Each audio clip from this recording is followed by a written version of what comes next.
then he has one Terastodon. Okay. We saw yesterday, like, Terastodon can be the perfect card for many situations. There's sometimes that you play it and you just can't win. He has a Sphinx of the Steel Wind, which is about the best card you could possibly have against Zoo decks or red decks. He has an Inkwell Leviathan, which is great against the blue-based control decks. And he has a Blazing Archon, which just basically holds some dredge players and things like that. Now, remind me, Blazing Archon, who can't attack? You can't attack. Oh, you... Darn it. Do you like rhetorical questions like that? Love rhetorical questions like that. He also has some Null Rod action in his sideboard. Null Rod is a really awesome card. On the other side of the board, on our left on the screen, we have William Yowell, and his Merfolk list is basically the kind of really consistent upgrade that we've seen for most of the Legacy era, which is 15 Lords. He's skimping on one Merfolk Sovereign less than the full 16. So that means he's got Lord of Atlantis, Coral Helm Commander, Marrow Regery, and 3 Merfolk Sovereign. And then the usual suspects, and he's also including 3 Standstill. Now, a lot of people, like say for example with Land Still, will play Standstills in a more controlling deck, which I've always found a little bit strange. Playing it in an aggressive deck though, I've got no problem with that whatsoever. You're likely to have some kind of presence on the board, then drop a Standstill and have it really be just Ancestral Recall waiting to happen. If you can create a board presence before you if you can create a board presence before you play a Standstill, it's very hard to not Ancestral.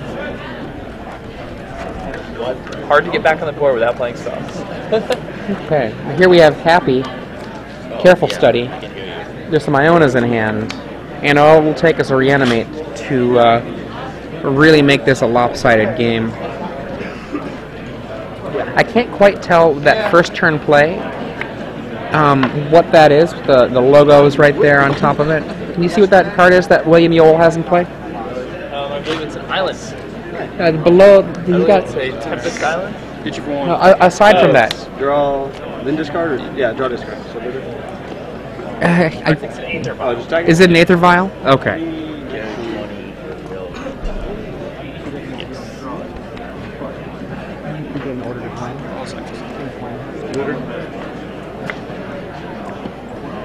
So we see. I actually could not see that it was an Aether Vial, but.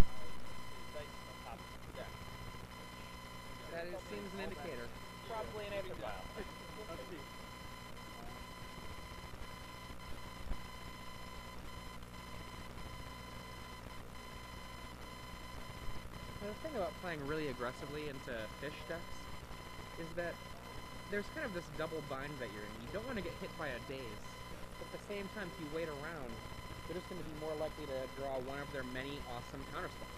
4 Force of Will, 4 days, 2 Spell Pierce. Those are all problematic. Spell Pierce is really good. Yeah.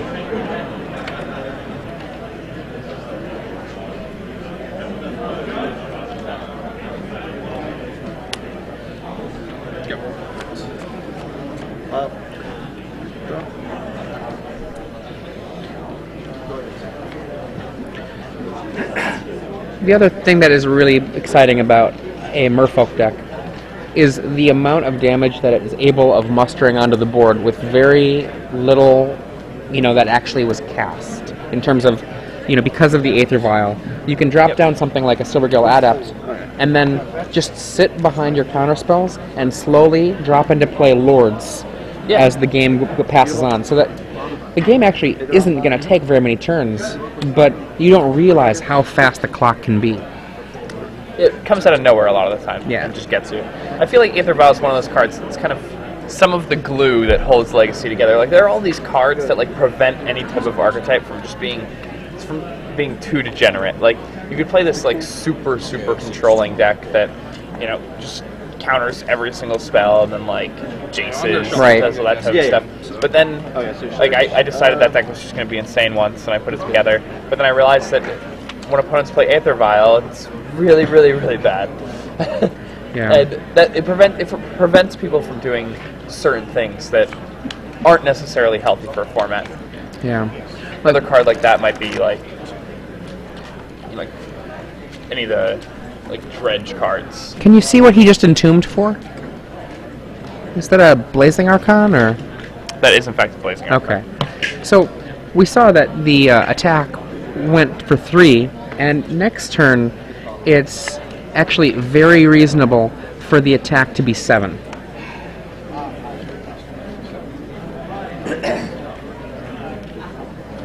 Gerry's got a decision here. I mean,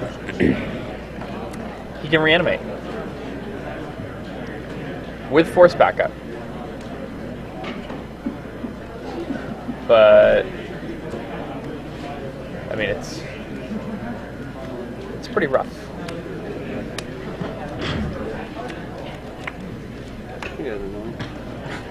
Now we have to remember William has 2 Mutavaults in play. So he can crack back for a lot of damage. This is true. And those Mutavaults are unblockable. Luckily, Blazing Archon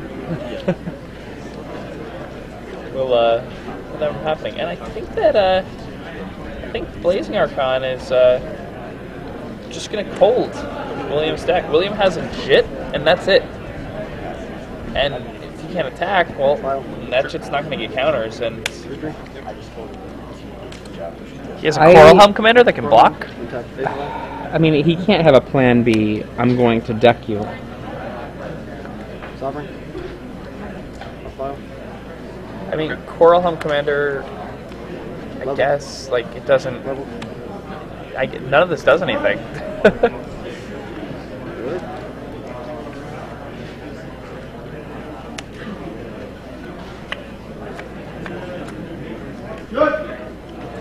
Eventually, Gerry's just going to, you know... That thing doesn't fly yet, right? He does. Oh, okay. Kill his opponent. Just draw enough reanimate effects. Brainstorm. Yep.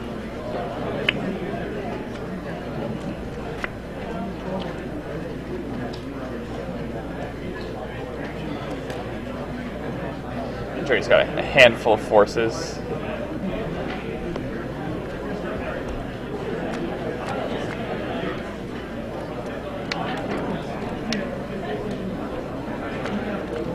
That's a pretty nice hand to have when you have an Archon in play.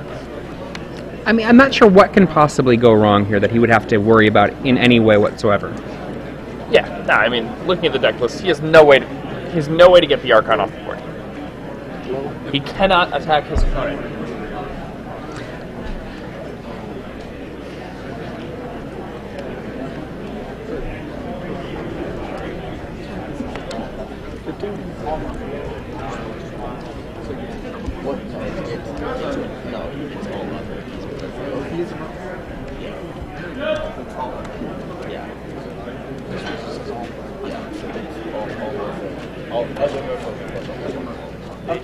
Or Oracle. New Oracle. Okay.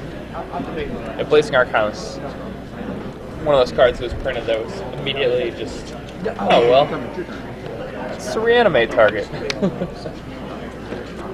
Okay, so for Plus those of 9 you who are interested, if you go to the Star City Games live feed, not feed, pardon me, the Twitter feed, I have just posted a link to the top 16 lists from the Standard. So there is a link to all of the top 16 from yesterday's Standard off of the Twitter feed that we have going in the regular coverage right now. If you consider yourself an aggro player, I'd be sure to check out Pat's deck that won the event. I'm really on board. I'd love to know. It's an incredible deck. Because that stops down the back. The numbers seem absolutely perfect to me. Immediately article. Oh, I'll just deck the guy.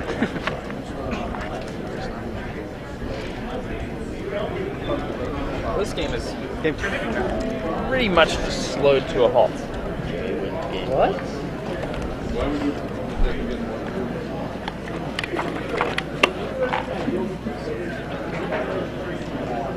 I'm confused. I think there was just a scoop. Gerry just scooped? No, the other way around. Okay. I saw Gerry pick up his cards first, and I was very, very confused. It's like, wait, but there's no way for him to ever can't attack. Right. Why is this happening?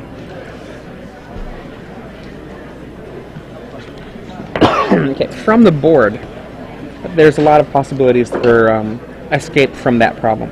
Echoing Truth, Submerge, Sower of Temptation, and then he has, in addition to those cards, 3 anti-graveyard cards from 2 Tormod's Crypt and 1 Relic of Progenitus. I mean, it's post-board, this matchup is completely different. Very, very different. Now, obviously, an Iona that's ahead on the board, if there's no Vial in play, it is still going to wrap it up. But, you know, if there is a Vial in play, an Iona doesn't necessarily wrap it up. Gerry's rocking some Firestorms. Yeah, Firestorm solves a lot of problems. Pretty good here. Yeah, big fan of Firestorm art. Like wild cats card.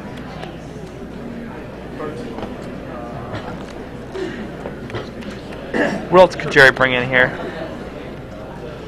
He has Pyroblast. Pyroblast is still and always the best sideboard card ever. Oh yeah, I mean, I'm surprised he only has 1. I normally play 1 of it, like main. Right.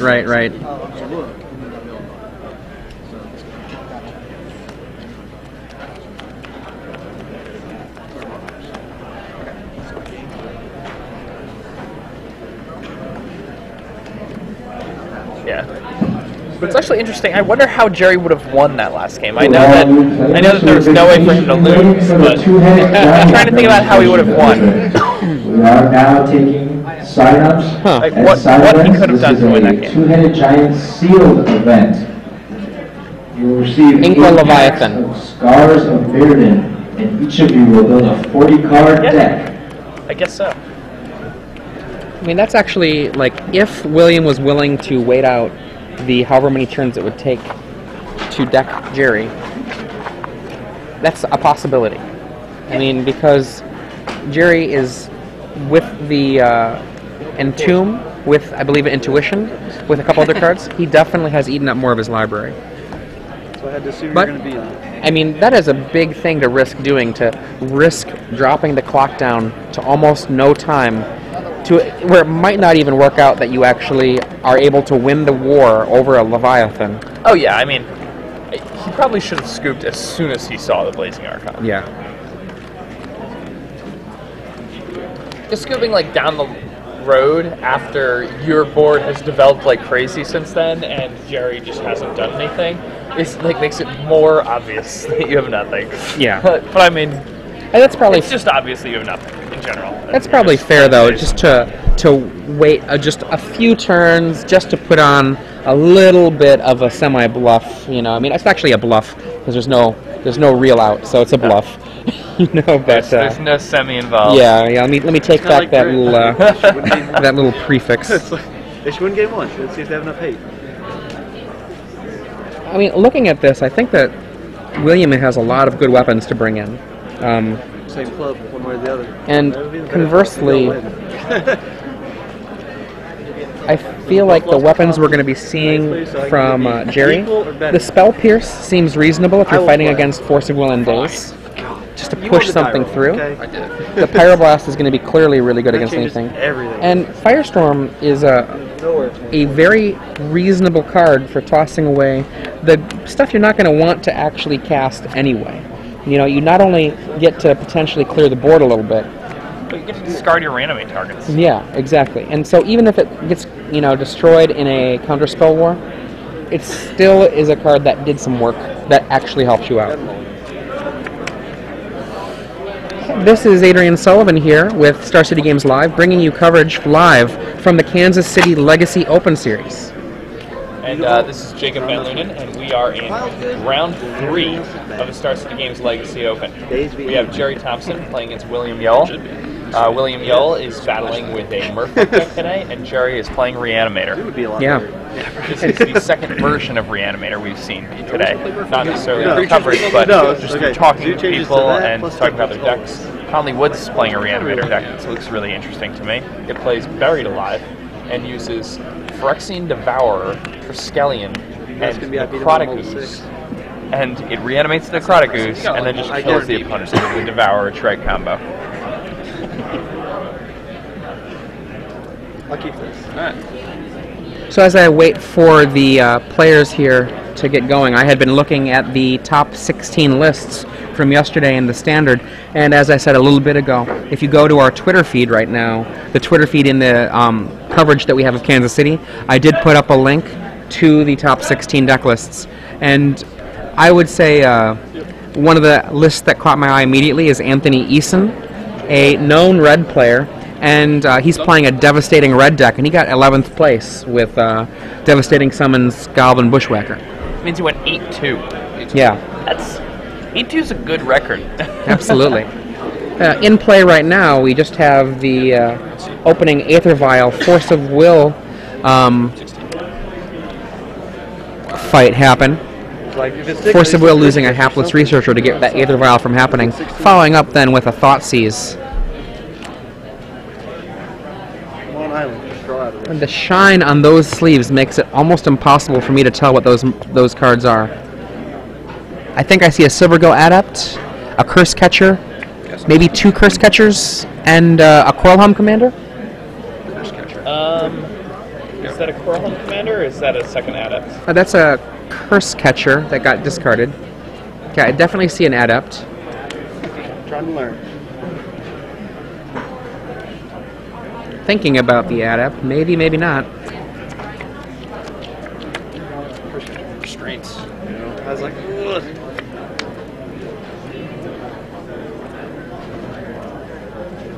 Yep. And just to I like that clarify, the Twitter feed that it is in is Star City Games KC, which I'm putting the pound symbol there next to.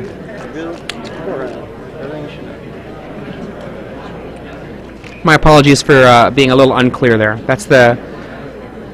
You can find that directly in the coverage on the left column. That pound SCGKC. 4 damage. 2. Still 16? Yep. Sure, he kills a Curse Catcher. Get him in the tomb. Boom. It's a nice little swords. Careful study.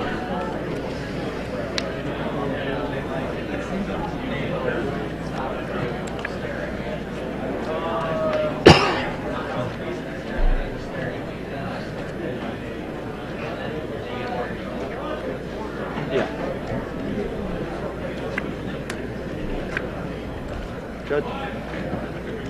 It's like Gerry's doing it. Gerbil said, yeah, I thought it was something. Discard Yankee. I thought Hapless Reacher. Why do they look the same? Yeah. That's fine.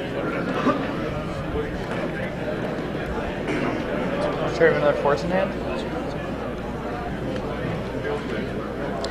And we get Inky and Minamo.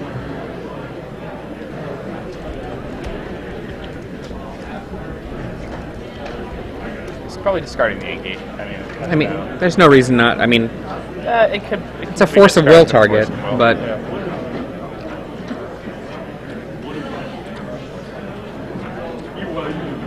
Firestorms actually have so much value in this yeah, matchup. Firestorm.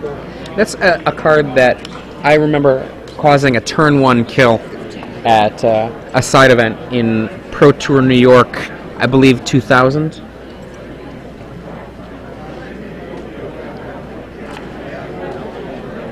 Turn 1 kill off Firestorm? That sounds pretty impressive. Well, the one player goes turn 1 Jackal Pup, and then the other player goes Mountain, and he gets attacked on his turn 2 by Jackal Pup, and then the player goes Jackal Pup, and at the end of the turn, that player then, who hasn't taken his second turn yet, Firestorms for 5/5/5/5. You losing 9 would be fun. Yeah. I was wondering how it happened. Now I know. Firestorm, notably, back in the day, was a card that was used in Goblin Welder decks. So, Welder players, just remember that there are these cards that exist that you can use to defend your strategy. Gerry Thompson's using these Firestorms to get cards in the grave, and getting cards in the grave is something a Welder deck likes to do. It's true. It also helps a lot against decks like Fish. It's just such a well-positioned card against those types of decks. Against Goblins, a deck that people said might be harder. very good against them also. Gerry 12. See, this game he can choose to be on the reanimate Iona plan, and then he can just lock it up by firestorming afterward.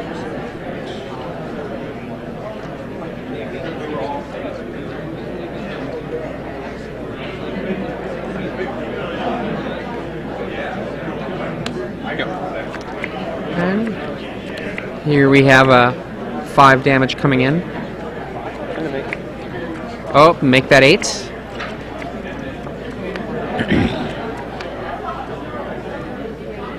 Blame Yowell. As we see here, in his face, he's a bit worried. I mean, the firestorm here would be just absolutely devastating if it doesn't get dazed or spell pierced.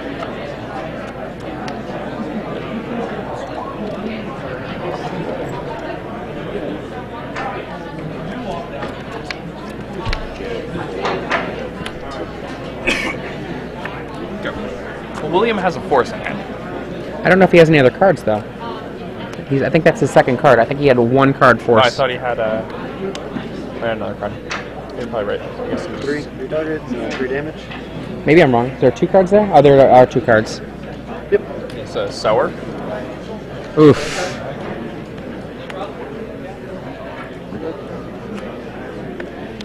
Ouch.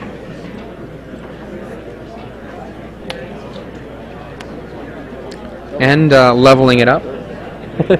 Threatening a kill next turn anyway.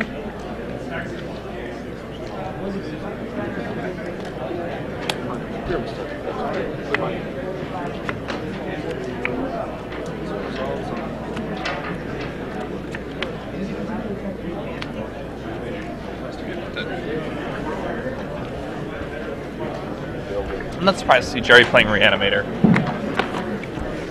This is the last call for sign-up for the second draft open. Again, this is the last call for sign-up for the second draft open. What's better than a turn 2 Iona? Who can beat turn 2 Iona? These are things that Gerry says all the time. Gerry's Gosh, why would he do that? Gerry's of the ilk. Won the die roll, plays left first and last. A good draw from Reanimator is die unbeatable. And if your good draws are unbeatable, that puts you in a pretty good spot. Nobody wants to play against you, and you want to be the guy that nobody wants to play against. I mean, I think that that's usually very, very true, but one of the things that always throws a kind of a monkey wrench into the works is when you have a true aggro control deck, being able to put down a clock plus disruption. We saw the power of that here. Even though he got his entire clock just cleaned with a firestorm clearing the entire table, he just drops the Quarrelhelm Commander, levels it, and then that subsequent turn kills him. I mean, of all of the decks that are positioned well against this kind of combo deck, generally aggro control, particularly an aggro control deck like Merfolk, seems to be the best position to fight that kind of war. Sure, especially because they get to bring in a little bit of graveyard hate to go along with it.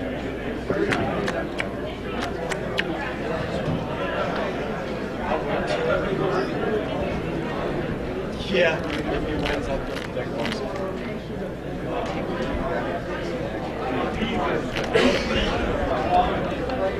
I wonder how many time spiral decks are lurking around the room. I would actually go run. I would, God, I really, really want to see some. I know that we were told by our print coverage manager and manager at large, Glenn Jones, says that he's going to be giving us some information later on about the top levels of the metagame, who's winning, and what we should be paying attention to in this event for the future, for future legacy events. Your final standings are now posted. Leave these standings up for 2 minutes. After that, the standings will become final, and we will begin the top 8 draft.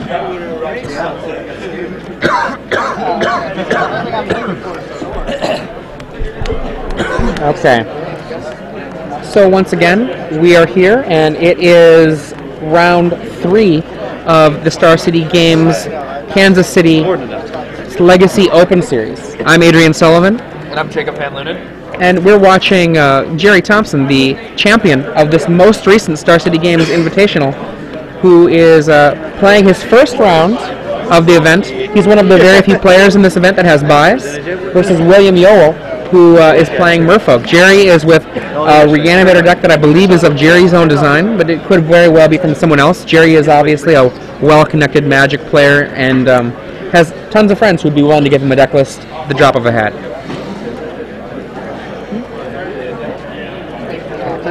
There is a deck tech that goes into the specific details of Gerry Thompson's deck list that you can see in the print coverage of the event that is up by Glenn Jones.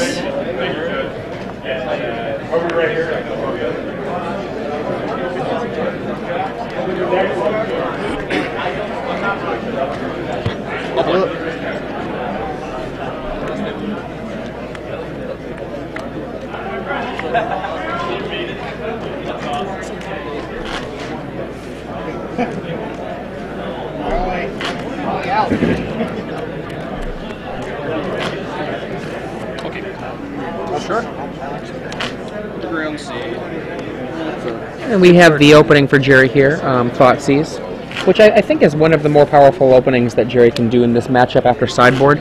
He's not in as much of a pure race as just making sure to try to get either a clock off the table or make it so that there's not the force of will or daze problem that he's going to be messing with him in subsequent turns. If the court sees a hand like this, Player Chris Miller. if in his hand he has like an Entomb and a Reanimate to follow this up, he can just take that Curse Catcher and then just up to the end. You know? Is that an Ancient Grudge in his hand? That is an Ancient Grudge in his hand. That is some respect. You can entomb that to get rid of an Aether Vial pretty quick, but still, that's respect for that Aether Vial.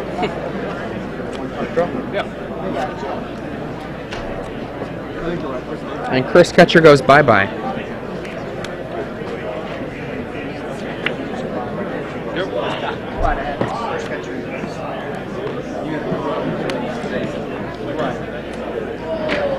And there we have a Relic of Progenitus. Another good weapon for the Ancient Grudge to fight. No mana. That is a risk right here of playing such a low mana deck in general. Gerry only has 18 lands in his deck. Yeah, it's a little painful. Oh, he drew them sideboard and mountain. Literally the worst land he could have drawn. Better than no land, but very close. That's big. It's maybe as bad as drawing a non-land there.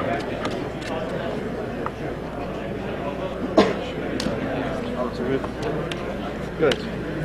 And right here, that would have been a good turn to see another land, but fortunately for him, it looks like Mutavault is the only clock that exists on the other side of the table. Yeah.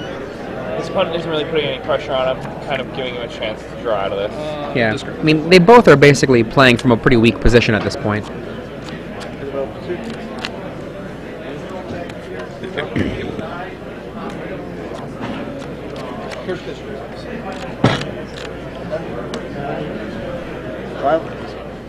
Now with 5 mana, he finally makes his first play by dropping the Coralhelm Commander. Coralhelm Commander is such a powerful card. Yeah, it is. Played against a Japanese player in Pro Tour San Juan. He was playing Merry Angels and Coralhelm Commanders, things like that, and this was set 2-0. I think he ended up doing pretty well. Crushed me, so. And Coralhelm Commander is a card we've been seeing from players that aren't even Merfolk deck, just like what you're talking about there. Yeah. They're just using it as a means to shift into a more of an aggro control space from a deck that would normally be a control deck.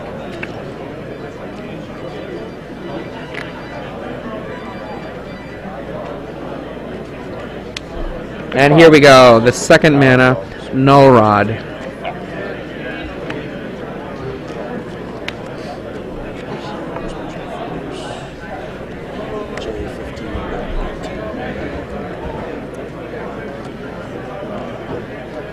Now he has another Null Rod in hand, but right now that's still a painful loss because that Coral Helm Commander is going to be able to arc its way up. I can get big.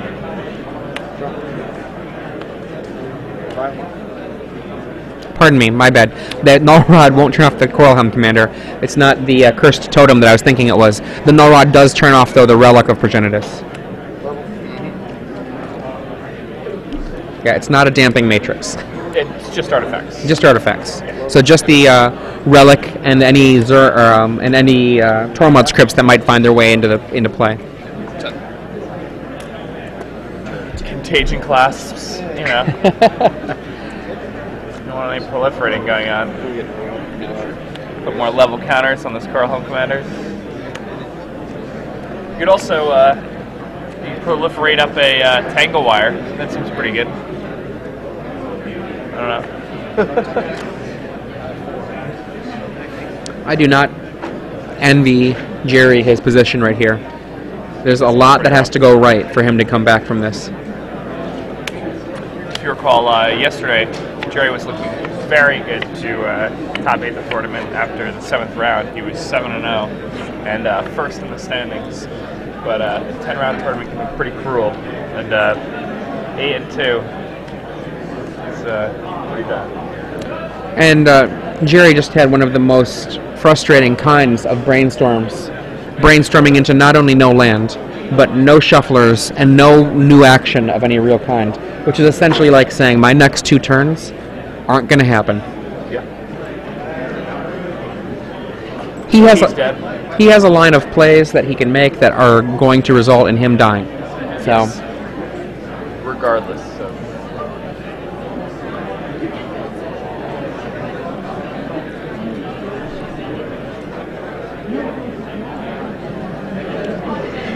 Everyone around lamenting the loss of Gerry Thompson.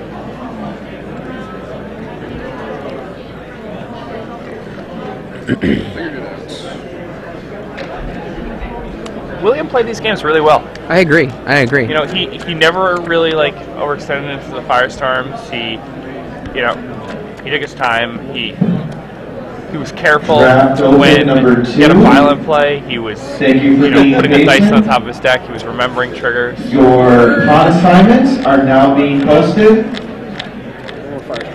If you're in the top 8 for draft open number 1, please report to There's a Pyroblast marked with the number 9. That's a pretty nice Pyroblast there. Once again, draft open number 2. You might even buy Gerry enough now time being posted. to not die. Next 2 Those turns are there. on He the has a second pin mutable. board in the corner of the So room. it's over. On my right side of the Star City Games live coverage booth. There comes in 6 to knock to 4. And Gerry draws one of the cards he brainstormed into. And this is Draft open number 1, top 8. Please report to draft table number 9. A judge will be. He's going to reanimate, I believe, the Coral Helm Commander. You're in the correct seat. Reanimate Coral Helm Commander. Well, no, he's entombing. Is that Entomb? I'm sorry. shuffling. Oh yeah, you're right. That is Entomb. I misread that. Yeah. My bad. Okay. Check the seating assignment. Actually, reanimate. I don't think you hit your opponent's creatures. It's not an animate dead. Not an animate dead. Okay. So Entomb. I like Animate Dead. Why are we playing Make that sure card? you will be sitting in the correct seat.